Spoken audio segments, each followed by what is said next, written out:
আমাদের জীবনের শেষ বেলায় এসে মনে হবে এক হাত জমির জন্য প্রতিবেশীর সাথে ঝগড়াটা ছিল ভুল। রাত জেগে মিথ্যা স্বপ্ন দেখে কারোর সাথে চ্যাট করাটা ছিলই ভুল। কাউকে কষ্ট দিয়ে কঠিন কথা বলাটাই ছিল ভুল। দুর্বল কাউকে ভয় দেখিয়ে নিজের ক্ষমতা দেখানোটাও ছিল ভুল। শেষ বেলায় এসে মনে হবে ক্লাসের সবচাইতে মেধাবী ছেলে না হয়েও জীবনের খুব বড় ক্ষতি হয়নি। অনেক টাকা রোজগার না করতে পারলেও জীবনে বড় কোনো ক্ষতি হয়নি।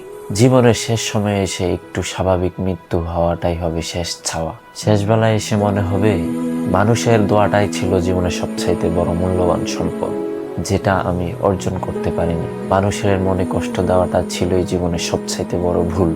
শ্বাসকষ্টের মাঝে আটকে থাকা নিঃশ্বাসের কষ্টে শুধু মানুষের দোয়াটাই মনে হবে জীবনের সবচাইতে বড় মূল্যবান সম্পদ। অথচ এত কিছু ভেবেও আমরা যৌবনকালে নিজেদেরকে নিয়ন্ত্রণ করতে পারি না।